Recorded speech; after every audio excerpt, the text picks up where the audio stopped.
नमस्कार। हिमालय टेलिभिजनको दैनिक कार्यक्रम समय सन्दर्भमा तपाईलाई स्वागत छ। म बमलाल गिरी। कार्यक्रम समय सन्दर्भमा आजका अतिथि हुनुहुन्छ नेकपा माओवादी केन्द्रका स्थायी कमिटी सदस्य एवं पूर्व मन्त्री गिरिराजमणि पोखरेल। उहाँसँग आज हामीले राजनीतिक भन्दा अलि फरक विषयमा अलि बढी संवाद गर्छौं। खास गरी उहाँले पछिल्लो समय हरित अभियान भनेर अभियान चलाउनु भएको छ। यो अभियानको आवश्यकता किन पर्यो? मनसुनको सुरुवातमै अस्वाभाविक वर्षा भयो। त्यो अस्वाभाविक वर्षाले धेरै जनधनको क्षति पनि भयो, खास गरी सिन्धुपाल्चोक, मनाङ लगायतका जिल्लाहरूमा। यसका पछाडिका कारणहरूको उहाँले राम्रोसँग अध्ययन गर्नुभएको छ। ती कारणहरू के हुन् लगायत मौसमसँग, जलवायु परिवर्तन लगायतका विषयसँग सम्बन्धित थुप्रै प्रश्नहरू उठेका छन्। ती प्रश्नहरूको जवाफ खोज्ने काम आज हामीले गर्नेछौँ र थोरै राजनीतिक कुराहरू पनि गर्नेछौँ। आउनुहोस् उहाँसँग संवाद सुरु गरौँ। स्वागत छ। हस्, नमस्कार। आराम हुनुहुन्छ? ठिक छ।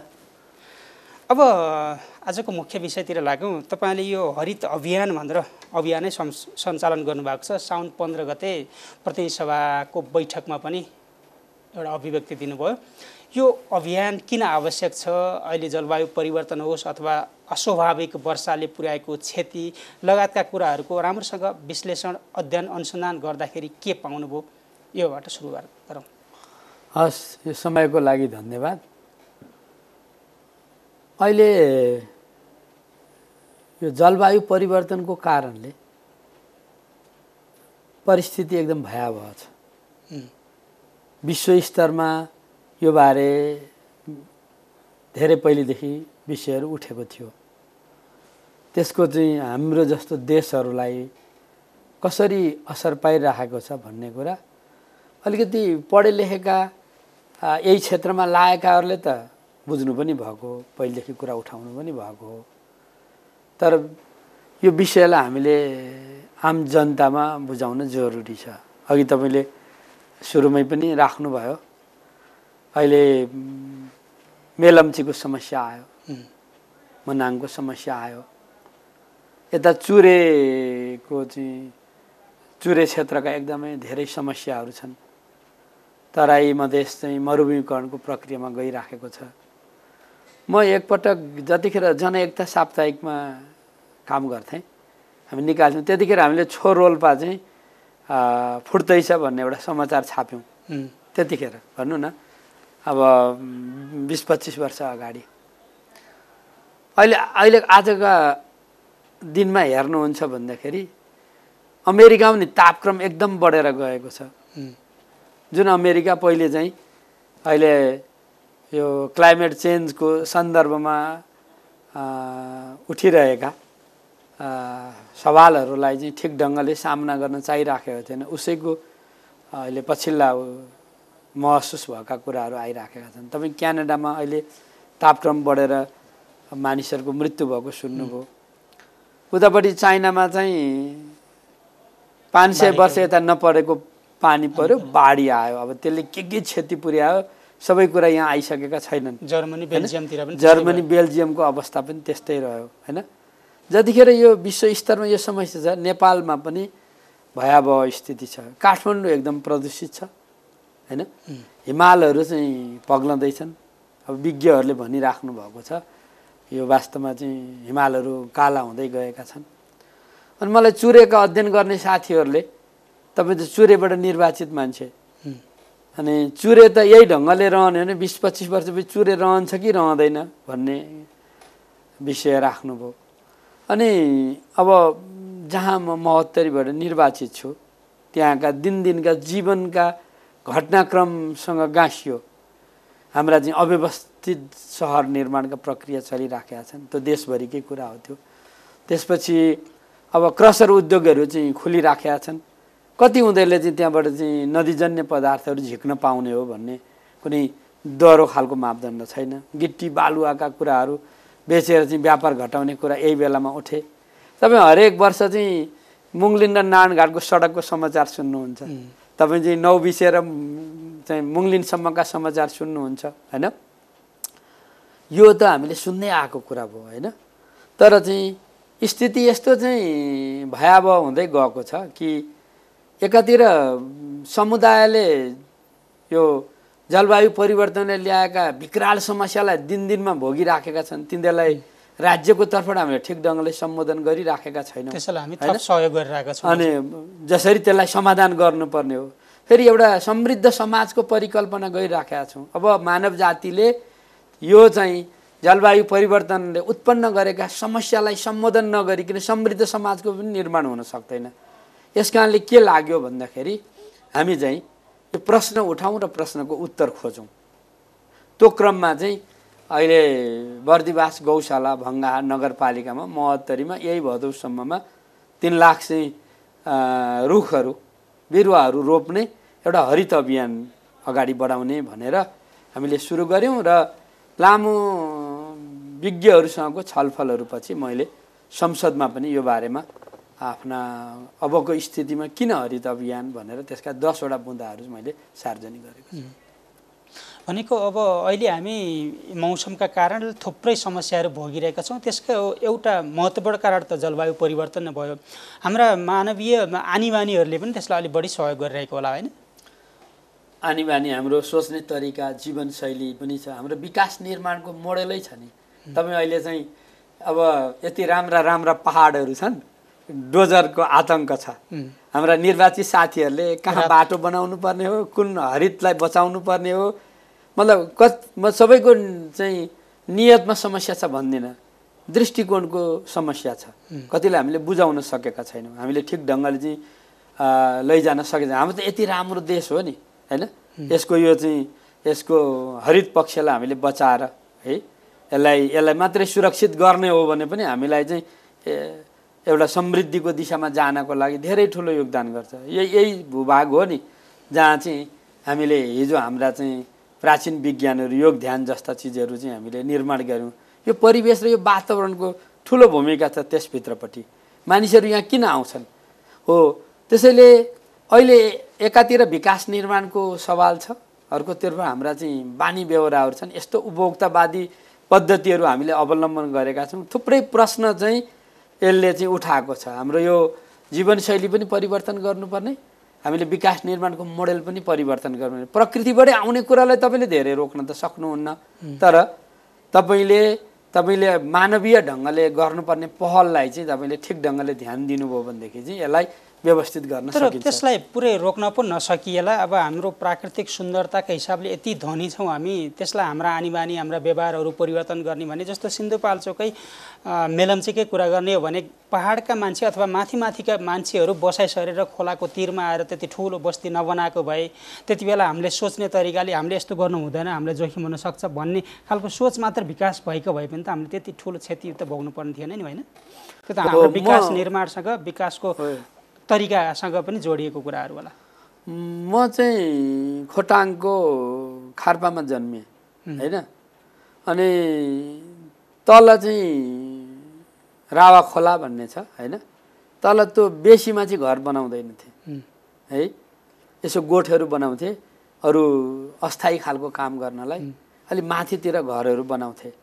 अहिले तपाईँ नेपालमा हेर्नुहोस् त बेसीमा गएर हामीले चाहिँ घरहरू बनायौँ है, घर बनाउने त्यस्ता खोलाहरू नदीहरूको छेउ छान्यौँ हामीहरूले। नदीलाई त उसलाई आफ्नो स्वाभाविक ढङ्गले बग्नको लागि तपाईँले बगर छोडिदिनुपर्छ, अनि नदीको लागि चाहिँ ग्रिन बेल्ट चाहिन्छ। हामीले त्यो धेरै कुरा गरेनौँ। हाम्रा इन्जिनियर साथीहरू कति वातावरण मैत्री हुनुहुन्छ, इन्जिनियरिङको कोणबाट हेर्दाखेरि चाहिँ यी कतिपय पक्ष ध्यान दिनुभयो कि ध्यान दिनु भएन, हामीले हेर्नुपर्ने कुरा हो।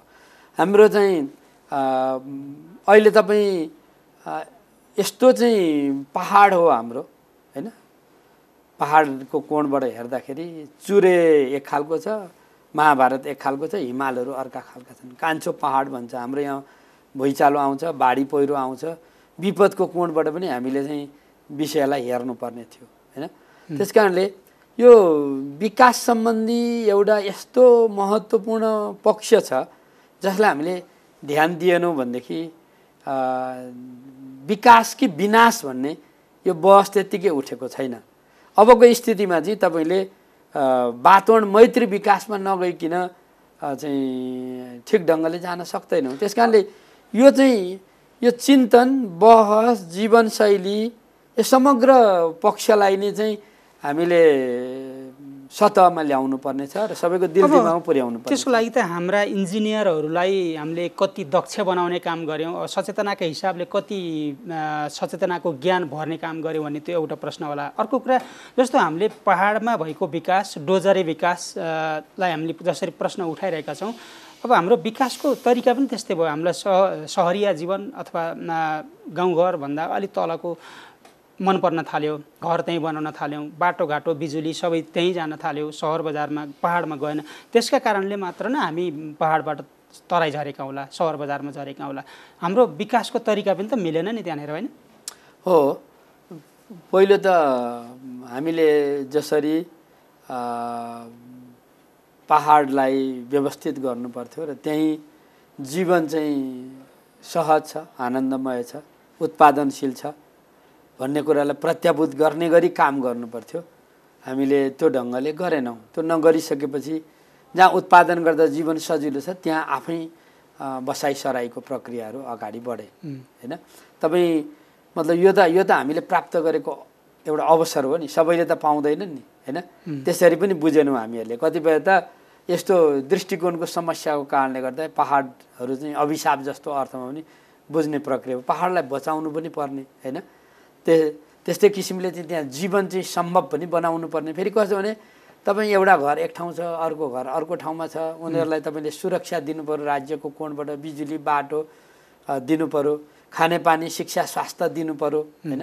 त्यो वास्तवमा चाहिँ एकीकृत बस्तीहरू निर्माण गरेर त्यो चाहिँ त्यसको वातावरण पनि चाहिँ रक्षा गरेको छ, त्यहाँ जीवन पनि सम्भव बनाएको छ। मान्छे र प्रकृतिलाई जोड्ने मोडेलमा जानुपर्छ सबैतिर, चाहे हिमालको कुरा हो, चाहे पहाडको होस्, मधेस तराईको। तपाईँ तराईकै मधेसकै कोणबाट हेर्नु त, चुरे चाहिँ पानीको भण्डार हो र चाहिँ मधेस तराई चाहिँ अन्नको भण्डार हो। चुरे सक्यो भनेदेखि तराई मधेसबाट अन्न त आउँदैन, होइन?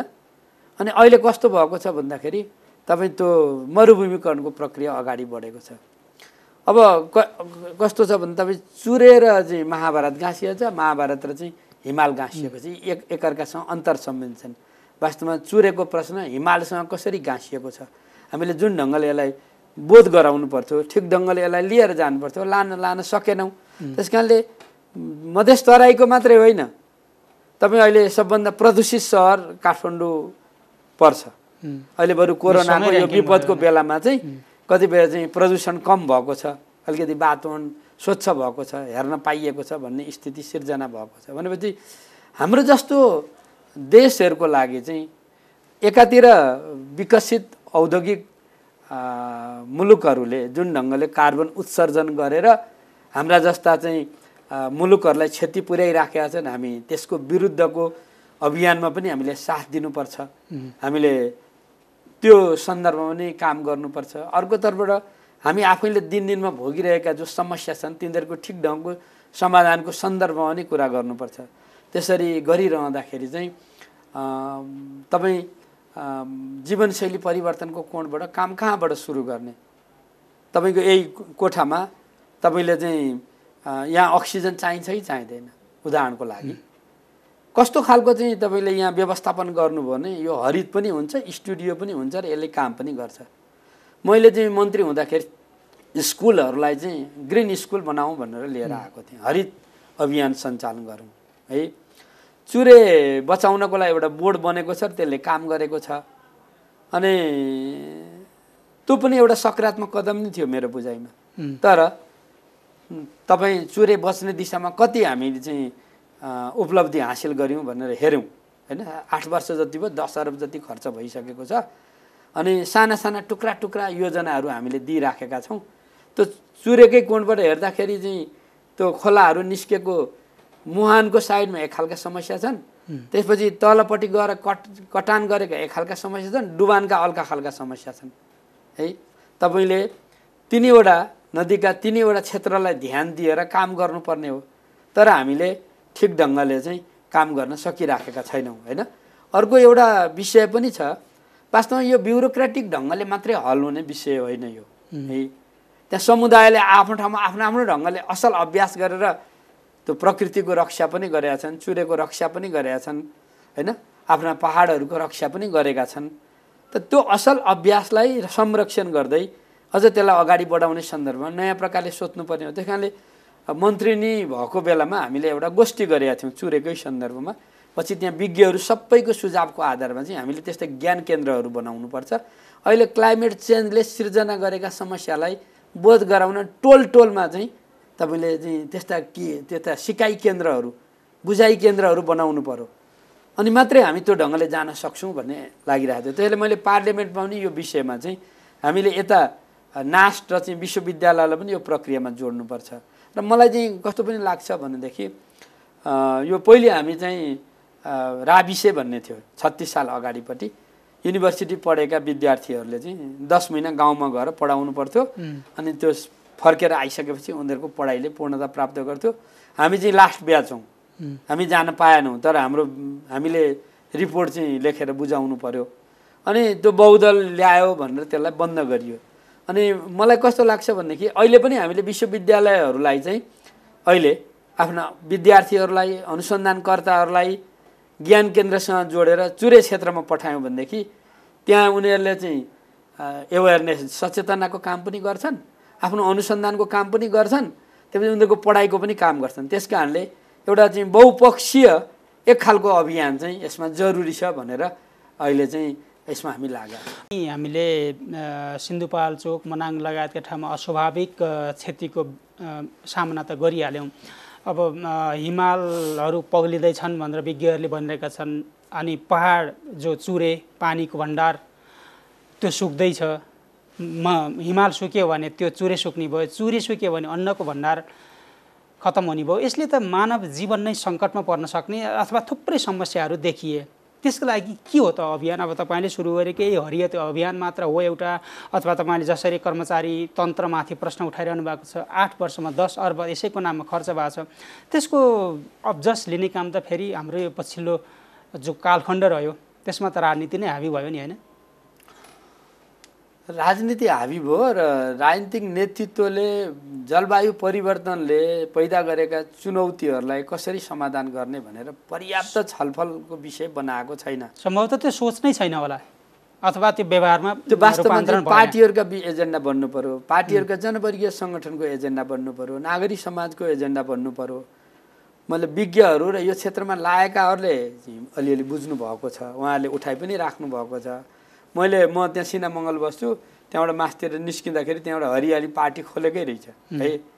अब मतलब कसै न कसैलाई कुनै न कुनै ढङ्गले यो प्रश्न त उठ्यो होला। तपाईँ युरोपमा तपाईँ चाहिँ ग्रिन पार्टीहरू खुलेका छन्, सरकारमा सहभागी भएका छन्, यति ठुला मुद्दा छन् होइन। त्यस कारणले पहिलो कोसिस त हामीले के गर्नु पर्यो भने राजनीतिक नेतृत्वको सोच्ने विचार गर्ने तरिकालाई बदल्नु पर्यो। अब हरित अभियान भनेको रुख रोप्ने अभियान मात्र होइन। म तपाईँलाई एउटा सुनाउन चाहन्छु। मैले संसदमा चाहिँ यो हरित अभियान सञ्चालन गर्ने सन्दर्भमा यसले चाहिँ एउटा चाहिँ जीवनका विभिन्न पक्षलाई सम्बोधन गर्नुपर्छ भनेर 10वटा मुख्य कार्यक्रमहरू चाहिँ प्रस्तुत गरेको छु। एउटा बृहत वृक्षारोपण एउटा, दोस्रो चाहिँ यो समुदायको जीविकोपार्जनमुखी समूहलाई खुला क्षेत्रमा फलफुल बिरुवा लगाउने। त्यहाँ गरिब विपन्नहरू हुनुहुन्छ। मैले अहिले चाहिँ गौशाला नगरपालिकामा त्यहाँ बगरमा चाहिँ फलफुल लगाउने एउटा प्रक्रिया सुरु गर्नुभएको छ। गत वर्ष पनि त्यहाँ केही काम अगाडि बढेका थिए। हामीले गरिबीलाई चाहिँ न्यूनीकरण गर्नुपर्छ, शून्यमा झार्नुपर्छ र मानिसको जीवनस्तर माथि उठाउँछ। तपाईँ यही हरित अभियानसँगै जोड्न सक्नुहुन्छ र उनीहरूको जीवनको समस्यालाई सम्बोधन गर्ने गरी लैजानुपर्छ। त्यो अहिले चाहिँ रुख बिरुवाहरू काटिएका छन् होइन, दाउराहरू बेचिएका छन् हामी भन्छौँ नि त। त्यहाँको चाहिँ वन जङ्गलको रक्षाको प्रश्न पनि उनीहरूको जीवनका प्रश्न पनि तपाईँले सम्बोधन गरिदिनु, त्यो स्थिति आउँदैन।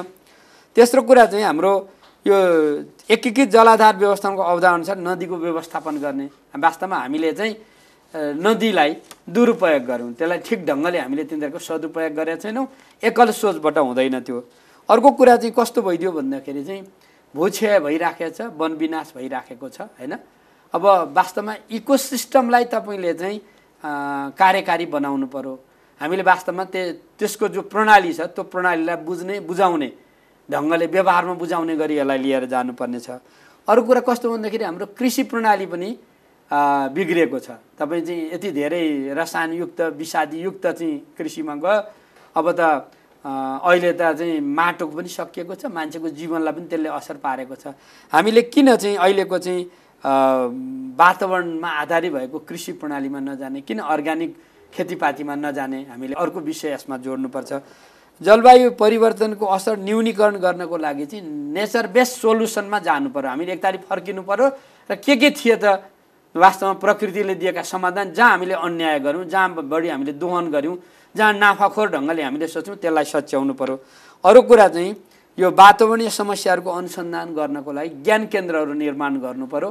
अर्को त्यस्तै किसिमले हामीले चाहिँ यो खाद्य हरियाली सहर कार्यक्रमहरू निर्माण, यहीँ काठमाडौँमा तपाईँले कसरी चाहिँ यसलाई चाहिँ हराभरा काठमाडौँ पनि बनाउने र चाहिँ जीवन पनि सुन्दर बनाउने, त्यो नास्टले त्यो अवधारणा लिएर आएको छ। अनि त्यस्तै किसिमले चाहिँ हामीले यो जिम्मेवारी चाहिँ हामीले लोकल सरकारलाई दिनुपर्छ। अब हामी सङ्घीयतामा 3 तहको चाहिँ सरकार छ, सबभन्दा नजिकको सरकारले यो कुरालाई हेर्न सक्दछ। चुनौती समस्या पनि उसले बुझ्छ, चुनौती पनि बुझ्छ, समाधानमा पनि उसलाई जिम्मेवार बनाउँछ।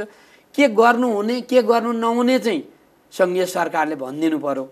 अनि टेक्निकल र चाहिँ प्राविधिक र चाहिँ वित्तीय सहयोग गर्नु पर्यो, तर व्यवस्थापकीय ढङ्गले र जिम्मेवार बनाउने काम चाहिँ उसलाई गर्नु पर्यो।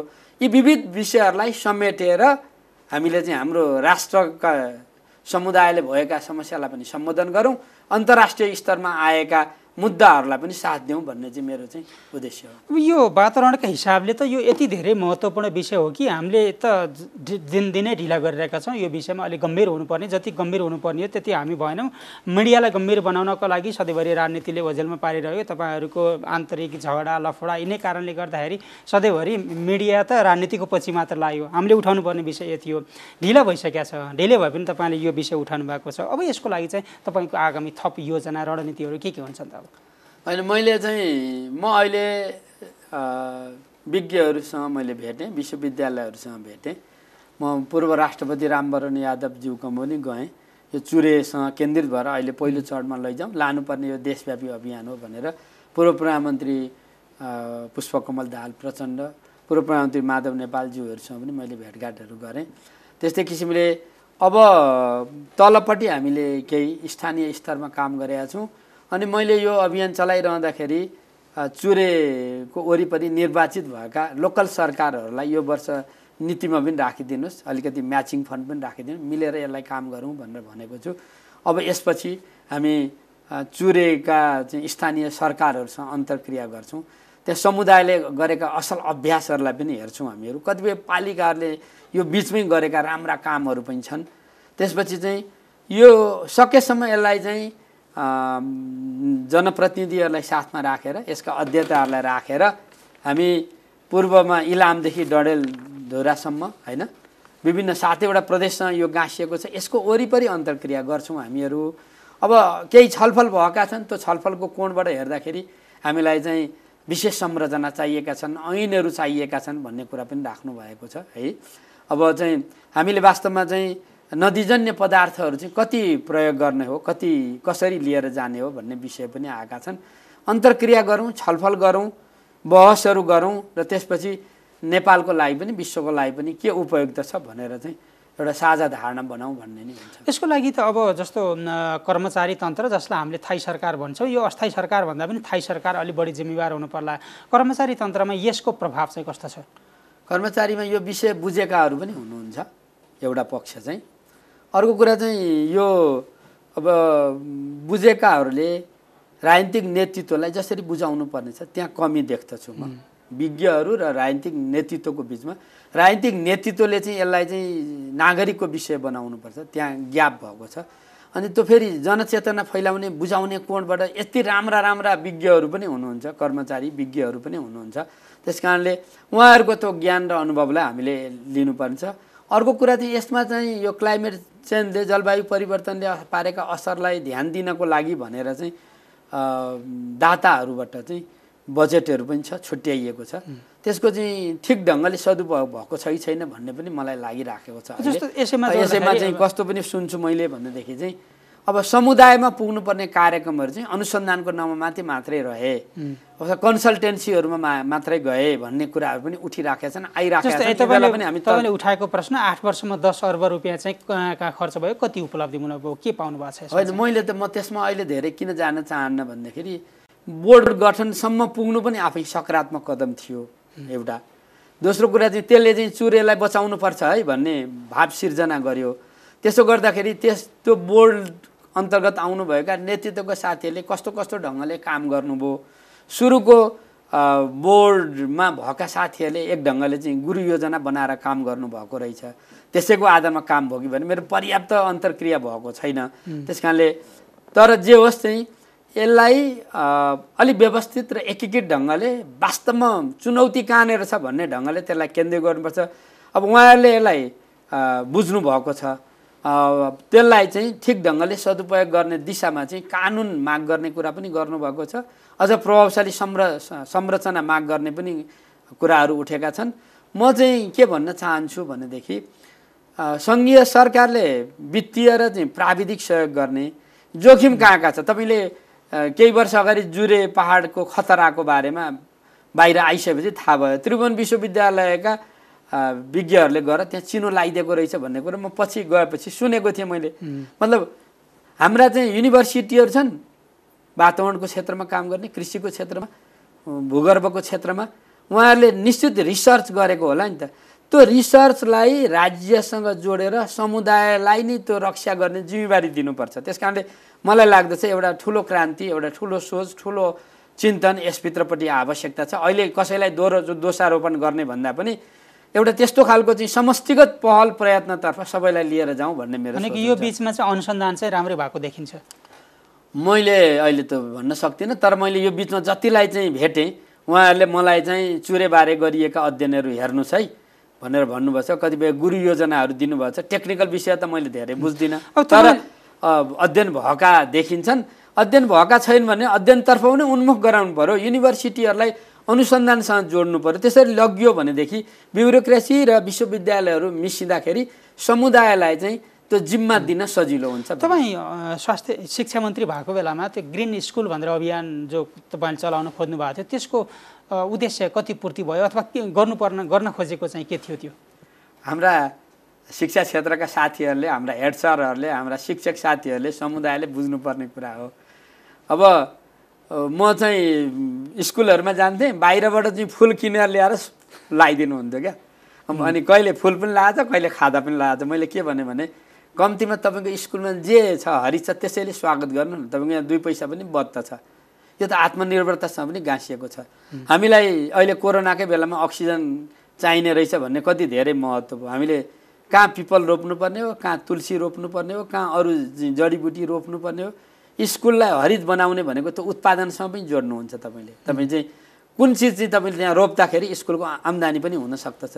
ग्रिन स्कुलको अवधारणा हामीले ल्यायौँ, त्यो पर्याप्त रूपमा अगाडि बढेको छैन। तपाईँले ग्रिन स्कुलको अवधारणा लागू गर्नु विद्यार्थीलाई बुझाउँछ, विद्यार्थीले घरमा गएर अभिभावकलाई बुझाउँछ, अभिभावकले त्यो कुरालाई पक्रिन्छ होइन। तलैबाट यो प्रक्रिया सुरु हुन्छ। हाम्रा स्वास्थ्य संस्था, बाटोघाटो, नदीका किनारहरू, एउटा पनि जमिन खाली हुन नदेऊ न हामी है। हरेकलाई तपाईँ आजबाट फर्केर गएर भरे तपाईँको कोठा हेर्नुहोस् न तपाईँले है, तपाईँको परिवारसँग तपाईँ छलफल गर्नुहोस् न।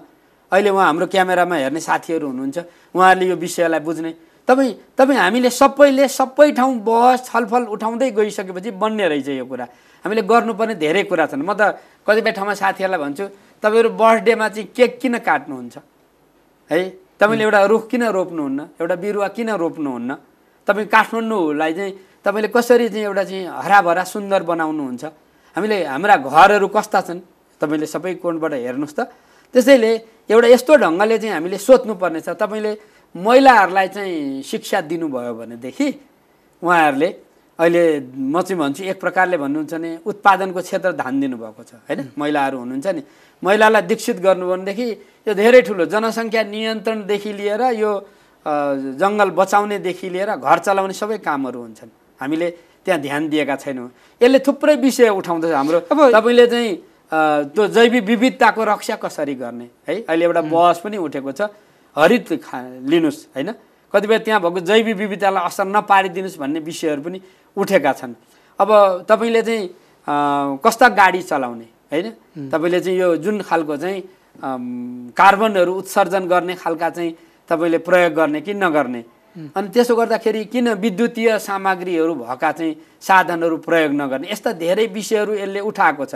यो कुरालाई लैजानको लागि तपाईँले एकदमै सहकारीहरू चाहिँ निर्माण गर्नुपर्छ। अब यो त यति बृहत विषय भएको छ कि हाम्रो यो छलफलले त सुरुवात गर्ला, तर तपाईँले जुन अभियान चलाउनु भएको छ यो तलैदेखि सुरुवात गरेर माथिसम्म ल्याउनु पर्ने र तपाईँहरू जतिको राजनीतिज्ञले चलाउनु पर्ने अभियान छ त्यसमा हाम्रो पनि साथ रहने छ पक्कै पनि। त यो सानो छलफलबाट हामी धेरै कुरा ल्याउन सक्दैनौँ, फेरि निरन्तर छलफल गरौँला। अब तपाईँ यतिको मान्छे स्टुडियोमा आइसकेपछि अलिकति राजनीतिक कुरा त गर्नै पर्यो।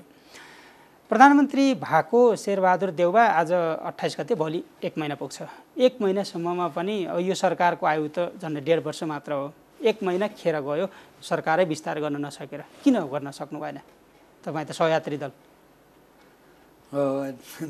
धन्यवाद छ। अब सरकारले पूर्णता पाउनु पर्थ्यो, ढिला भएको सत्य नै कुरा हो। अनि अब हामी वास्तवमा 5 दलसँग सम्बन्धित भएका सांसदहरू पहिले 149 जना हामी राष्ट्रपतिकामा गयौँ, तपाईँलाई थाहा छ। त्यसपछि हामी सर्वोच्चमा पुग्दा 146 भएका थियौँ। अनि अन्तसम्ममा संसदको जुन ढङ्गले केपीजीले 2 पटक संसद विघटन गर्नुभयो त्यसको विरुद्धमा हामीले पहिले आफ्नो ढङ्गले लड्यौँ, पछि हामी 5 पार्टीहरू एक ठाउँमा आइपुग्यौँ, संयुक्त प्रहार भयो। अब त्यो कोणबाट चाहिँ यो एउटा चाहिँ अहिलेको सरकार भनेको संयुक्त सरकार हो। यो चाहिँ त्यसको चाहिँ साझा न्यूनतम कार्यक्रम चाहिँ केही दिन अगाडि सार्वजनिक भयो। अब साझा कार्यक्रमले चाहिँ साझा आचार संहिता पनि माग गरेको छ, त्यो पनि तयारी भइराखेको छ होइन। र अब अहिले हामी चाहिँ त्यसलाई आधारित गरेर एउटा चाहिँ सबैको सहभागिताको सरकार बनाउने प्रक्रियामा अगाडि बढिराखेका छौँ। विशेष गरेर माधव कमरेडले नेतृत्व गर्नुभएको, झलनाथ कमरेडहरूले नेतृत्व गर्नुभएको जुन एमालेको पक्ष छ, उहाँहरूको साथ बिना त यो परिवर्तन भएको थिएन। त्यस कारणले उहाँहरू अप्ठ्यारो परिस्थितिमा हुनुहुन्छ। अब उहाँहरूसहितै सरकार बनाउने सन्दर्भमा छलफल भइरहेको एउटा चाहिँ तपाईँहरूसँग लुकाउनु पर्ने कुरा केही पनि छैन। दोस्रो कुरा चाहिँ अब बाबुराम भट्टराई उपेन्द्रजीहरूले नेतृत्व गर्नुभएको जसोमा पनि समस्या थियो, अनि यो बिचमा उहाँहरूको पनि समस्या समाधान भयो र एक ठाउँ आइपुग्नु भएको छ। अब आज नेपाली काङ्ग्रेसको कार्य समितिको बैठक छ। यसपछि चाहिँ अब न्यूनतम कार्यक्रम र त्यसपछि चाहिँ अब दलहरूको बिचमा सहमतिको आधारमा मन्त्रीमण्डल चाहिँ विस्तार हुन्छ। ढिला भएकै हो, तर अब जे भए पनि यसले चाहिँ एउटा पार्टीले बनाएको छ सर र हिँड्न सक्दैन यसले होइन। यसले आपसमा चाहिँ आन्तरिक सन्तुलन पनि काम गर्नुपर्छ, बाहिर सन्तुलन पनि काम गर्नुपर्छ। सबैलाई साथमा लिएर जान त सजिलो छैन नि। पूर्व प्रधानमन्त्रीले संसदमा प्रहार गरेको त सुन्नुभयो पक्कै पनि। बस त्यही प्रश्न त उठ्न थाल्यो त। अनि अब 1 महिनासम्म पनि विस्तार नगर्दाखेरि अब छोटो आयुको सरकार के गर्ला भन्ने एक खालको प्रश्न त उठिरह्यो त। अब यसरी कहिलेसम्म? अब तपाईँको कुरा सुन्दाखेरि त अझै तत्काल विस्तार हुने सम्भावना देखिँदैन। पूर्व प्रधानमन्त्रीको शैलीमा त अब यो संयुक्त सरकार जान सक्दैन। उहाँलाई त सजिलो थियो होइन। उहाँले त जसरी संसद विघटन गर्नुभयो, जसरी मन्त्री बनाउनु भयो, जसरी मन्त्रीहरू हटाउनु भयो होइन, उहाँको शैली त अब त्यो वास्तवमा चाहिँ प्रजातान्त्रिक शैली थिएन। ढिला भएको छ, तर हामीले एउटा सहमतिमा चाहिँ जानुपर्छ। सुरुमा त हामीलाई यो 17 महिना पनि जान्छ भन्ने पनि लागेको थिएन। तपाईँलाई भन्नुपर्छ कि वास्तवमा यो 6 महिनाकै लागि आएको छ भन्ने थियो। विश्वासको मत लियो, 165 जना सांसदको समर्थन प्राप्त भयो होइन। त्यो सबै प्रक्रियाबाट चाहिँ यसलाई हामीले चाहिँ सर्वोच्चले गरेको फैसलाकै लागि पनि ध्यान दिँदाखेरि पनि, जनादेशलाई ध्यान दिँदा पनि 17 महिना यसलाई लैजाने गरी काम गर्नुपर्ने हुन्छ। त्यस कारणले आपसमा एक खालको सामञ्जस्यता सन्तुलनकै लागि यो चाहिँ अलिकति ढिला भएको छ। जस्तो तपाईँले यो सहमतिका लागि भन्दै अब एमालेको माधव पक्षलाई कुरिरहनु भएको छ। खासमा कुरा चाहिँ तपाईँहरूले आइदिनुहोस् भनेर कुरिरहनु भएको हो कि उहाँहरूले पर्खिनुहोस् भनेर कुरिरहनु भएको हो, के हो? दुईटै कुरा हो।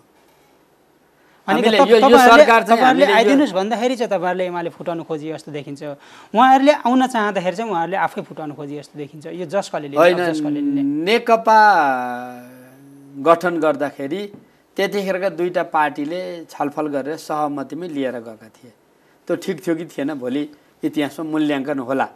त्यसो गर्दा स्वाभाविक ढङ्गले नेकपामा हामी सँगै थियौँ, माधव कमरेड, झलनाथ कमरेड सहितै हामीले चाहिँ पुस 5 को प्रतिगमन विरुद्धमा हामीले संयुक्त रूपमा चाहिँ आन्दोलन गरेका हौँ केपीजीको विरुद्धमा।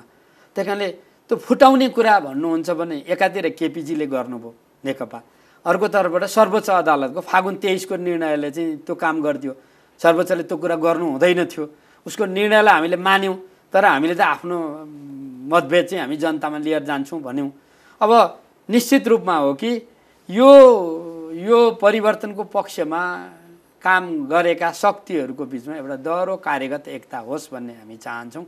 सँगै एमाले मिलेर आउँछ भने हामीलाई आपत्तिको कुरा भएन, तर संसद विघटन गर्ने कुरा त्यो चाहिँ संविधान सम्मत थिएन, प्रजातान्त्रिक थिएन, जनादेश अनुरूप थिएन भन्ने कुराको आधारमा चाहिँ यसले निश्चित रूपमा राजनीतिमा एउटा नयाँ ध्रुवीकरणको प्रक्रिया लिएर आएको छ।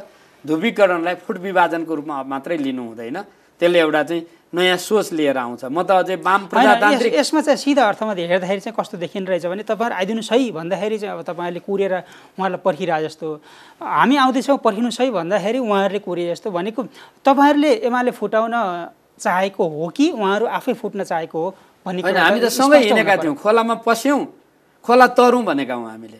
यहाँ फुटाउने कुरा छैन, हामी सँगसँगै हिँड्यौँ प्रतिगमन विरुद्धको आन्दोलनमा। त्यही कारणले हामी साथमै छौँ, कसरी साथमा जान सक्छौँ भन्ने कुरा हो, फुटाउने हाम्रो कुरा भएन। हामी त बरु अझै वाम प्रजातान्त्रिक एकता कायम गरेर अझ प्रभावशाली ढङ्गले यसलाई अलि लामो समयसम्म लिएर जान्छ। सङ्घीयतालाई चाहिँ यसको मोडेल बनाउनु पर्छ, ऐनहरू निर्माण गर्नुपर्ने छ। तपाईँहरूले चाहिँ जस्तो अब माधव कुमार नेपालहरूको भविष्य के देख्नुहुन्छ त? होइन, उहाँ मूल कुरा के छ त भन्दाखेरि जनताको पक्षमा, राष्ट्रको पक्षमा जो उभिन्छ उसको भविष्य राम्रो हुन्छ होइन। त्यो भनेको अब नयाँ पार्टी बनाएर हुन्छ कि एमाले भित्रै सङ्घर्ष गरेर हुन्छ कि कसरी हुन्छ? होइन, त्यो उहाँहरूले निर्णय गर्ने कुरा हो। हामी यो बिचमा हामीले जुन ढङ्गले सँगसँगै काम गऱ्यौँ त्यसले विचलित भएको चाहिँ हाम्रो प्रजातान्त्रिक प्रक्रियालाई, हाम्रो प्रणालीलाई ल्याउनमा काम गरेको छ। मैले सडकमा हिँडिरहेको गाडी तलतिर गएको थियो, त्यसलाई चाहिँ फेरि सडकमा ल्याउनु पर्ने थियो। हाम्रा चाहिँ सडकका आन्दोलन र सर्वोच्चका न्यायमूर्तिहरूको कारणले त्यो आएको छ, त्यसलाई अगाडि बढाउने हाम्रो जिम्मेवारी छ। अब देश र जनताको समस्यालाई, राष्ट्रियता र जनजीविकाका समस्यालाई अगाडिपट्टि राखेर चाहिँ के गर्दा राम्रो हुन्छ भन्ने हामी सबैले सोच्ने कुरा हो। जति मिल्न सक्छौँ मिलौँ हामीहरू होइन। एउटै पार्टी बनाउन सक्छौँ, पार्टी पनि बनाऊँ हामीहरू। पार्टी बनाउन सक्दैनौँ भने संयुक्त मोर्चा बनाऊँ, मिलेर काम चाहिँ गर्नुपर्ने हुन्छ भन्ने नै हाम्रो जोड रह्यो। भनेको आजको दिनसम्म चाहिँ अब माधव नेपालहरू सरकारमै आउनुहुन्छ भन्ने तपाईँहरूको अपेक्षा छ? हामी त सँगै लडेको हुनाले यो त उहाँहरूको समर्थनमा बनेको सरकार हो, उहाँहरू नभइकन यो बन्ने थिएन। भोटिङमा पनि उहाँहरूको साथ नभएको भए, माधव कमलले भोट नदिएको त यसको 165 त पुग्दैन थियो। पार्टीमा त फेरि चेपुवामा पर्नुभयो नि त, त्यसो गर्दाखेरि त राजनीतिमा कतिपय बेलामा अप्ठ्यारो आउँछन्। कहाँ सजिलो ढङ्गले यो यात्रा अगाडि बढेको छ र? हाम्रो नेपालकै तपाईँ चाहिँ 7 साल अगाडिदेखिको आन्दोलन हेर्नुहोस् त, कस्ता उतार चढावको बिचबाट। त्यसले कहिलेकाहीँ निष्ठाको राजनीति हुन्छ, मूल्यको राजनीति हुन्छ होइन, त्यो लड्ने त्यागको राजनीति हुन्छ। अनि फेरि प्रकारान्तर नयाँ पुस्तालाई हामीले ठिक ढङ्गले दिन्छ। अहिले जुन पुस्ताले राजनीतिमा चाहिँ वर्चस्व गरेको छ उसले नयाँ पुस्तालाई त्यस्तो चाहिँ देश दिनु पर्यो, त्यस्तो प्रणाली दिनु पर्यो। त्यस कारणले के गर्दा राम्रो हुन्छ भन्ने कुरा त्यहाँ जीवन त्यतै लगाउनुभएका विभिन्न सङ्घर्ष गरेर आउनुभएका नेताहरू हुनुहुन्छ, उहाँहरूले विवेक पुर्याउनुहुन्छ। अब तपाईँको पनि व्यस्ततालाई मध्यनजर गर्दै अन्त्यमा एउटा प्रश्न। तपाईँको पार्टीको अध्यक्षले केही दिन अगाडि मन्त्री छान्न नसकेर मलाई त तनाव छ भनेर भन्नुभयो, म यस्तो तनावमा छु भनेर भन्नुभयो। हुन त सबैको चाहना अब चुनाव जितेर आइसकेपछि मन्त्री हौँ भन्ने त हुन्छ होला, तर पनि यस्तो बेलामा कति धेरै अप्ठ्यारो पार्नु भएको पार्टी अध्यक्षलाई? अब अध्यक्षलाई अप्ठ्यारो परेर त तपाईँहरूको बिचमा सेयर गर्नुभएको हो नि। नेताहरूले आफूलाई समस्या परे भने त दुइटै तरिका हो है। त्यो वास्तवमा चाहिँ सांसद भएपछि अनिवार्य रूपमा मन्त्री हुनै पर्ने कि नपर्ने एउटा प्रश्न उठ्यो नि त होइन त। अनि हामीले अब यी विषयमा कसरी समाधान गर्ने, हामीले जुन कारखाना छ जहाँबाट हामी उत्पादित छौँ, हाम्रो सोच्ने तरिका, विचार गर्ने तरिका कस्तो भयो। नरबहादुरजीको स्मृति दिवसमा कम्युनिस्ट पार्टीका मूल्य मान्यता कहीँ छुटे कि भनेर त्यो कुरा बुझाउन उहाँले एउटा प्रतीक लिनुभएको पनि हो। अहिलेको तात्कालिक घटनाक्रमबाट त्यो प्रश्न उठेको पनि हो र यत्रो ठुलो जनयुद्ध जनआन्दोलन गर्दै शान्ति प्रक्रिया हुँदै यो आएको पार्टीले यतिखेर चाहिँ समाजवादलाई केन्द्रबिन्दुमा राखेर अगाडि बढिराख्नु परेको बेलामा चाहिँ पार्टी कस्तो बनाउने, सांसदहरू कस्तो हुने, मन्त्रीहरू कस्तो हुने आदि कुराको प्रश्न पनि छ यसमा भन्ने ढङ्गले पनि यसलाई लिनुपर्दछ। र अब हाम्रो त पर्सिदेखि केन्द्रीय समितिको बैठक छ हैन, सबै साथीहरू मन्त्री नै बन्न भनेर सबै कुदेका छन् पनि म भन्दिनँ। तर अब सबै मन्त्री बनिरहेको स्थितिमा एउटा सांसदले मन्त्री हुन पाऊँ भन्नेलाई पनि म स्वाभाविक ढङ्गले पनि हेर्छु है। तर मैले चाहिँ आफ्नो तर्फबाट एउटा लेख लेखेको थिएँ 30 गतेको दिन मैले भने वाम प्रजातान्त्रिक गठबन्धनलाई अगाडि बढाउँ, लोक कल्याणकारी राज्य हुँदै हामी समाजवादतिर जाउँ, न्यूनतम साझा कार्यक्रम, न्यूनतम संयुक्त आचार संहिता र संयन्त्र बनाऊ। र त्यसो गर्दाखेरि मन्त्री छान्दा चाहिँ स्वच्छता, सक्षमता र समावेशितालाई ध्यान दिएर लैजाउँ। त्यसो गर्दा थोरै समयमा काम गर्नुपर्ने छ। अनि यो बिचमा चाहिँ कतिपय बिग्रिएका भत्किएका कामलाई सच्याउनु पनि छ, कतिपय नयाँ काम पनि गर्नुपर्ने छ। फेरि एउटा मन्त्री त कस्तो हुन्छ भने त्यहाँ जाने बित्तिकै चाहिँ पहिलो दिनदेखि नै उसले काम गर्नुपर्ने हुन्छ, कतिपय कुरा चाहिँ हस्तक्षेप पनि गर्नुपर्ने हुन्छ। त्यस कारणले यो सबै पाटो पक्षलाई हेरेर चाहिँ लैजानुपर्छ। अब सबै प्रदेश पनि मिलाउनु पर्यो, अरूतिर महिला पुरुष पनि मिलाउनु पर्यो, जाति पनि मिलाउनु पर्यो। सामान्यतः कसरी सोच्ने भनेर केही थायी समितिका बैठकहरूमा यो बारेमा एउटा साझा कार्यक्रमको बारेमा छलफल भयो, सरकारमा जाने बारेमा छलफल भयो। अब मन्त्रालयहरू टुङ्गिसकेपछि अनि फेरि छलफल गरौँला भनेर अध्यक्षले भन्नुभएको छ। अब यिनी हुन् कुराहरू। हस्, यहाँ समय दिनु, आफ्नो कुरा राखिदिनु, मलाई धेरै धेरै धन्यवाद। फेरि भन्छु ग्रिन अभियानको बारेमा तपाईहरुको टेलिभिजनले पनि एउटा समय छुट्याइदिनु पर्यो, विज्ञहरूलाई बोलाउनु। मभन्दा धेरै यो विषयको ज्ञाताहरू हुनुहुन्छ, जनतालाई बुझाइदिनु पर्यो।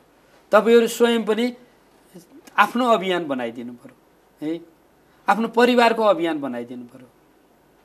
भरे फर्केपछि तपाईको कोठामा तपाईले कुनै एउटा गमलामा एउटा फूल रोप्ने सोच तपाईले सुरु गरिदिनु भयो र तपाईका यहाँ काम गर्ने सबै सहकर्मीलाई पनि भनिदिनु भयो भनेदेखि यो बिस्तारै त्यसरी अगाडि बढ्छ, यो कामना गर्छु म। पक्कै पनि यो सबैको साझा चिन्ता र चासोको विषय हो, हामी सबै मिल्यौँ भने सम्भव पनि छ। हस्, धन्यवाद। हुनुहुन्थ्यो नेकपा माओवादी केन्द्रका स्थायी कमिटी सदस्य गिरिराजमणि पोखरेल। उहाँसँग हामीले खास गरी पछिल्लो समय जलवायु परिवर्तन लगायत विभिन्न कारणले प्रकृतिमाथि उठिरहेका प्रश्न र त्यसलाई समाधान गर्नका लागि चाल्नुपर्ने ग्रिन अभियान अथवा हरित अभियान लगायतका विषयमा केन्द्रित रहेर कुराकानी गऱ्यौँ, थोरै राजनीतिक कुरा पनि गर्न पायौँ। आजलाई समय सन्दर्भ यति नै, भोलि फेरि आउनेछौँ। नमस्कार।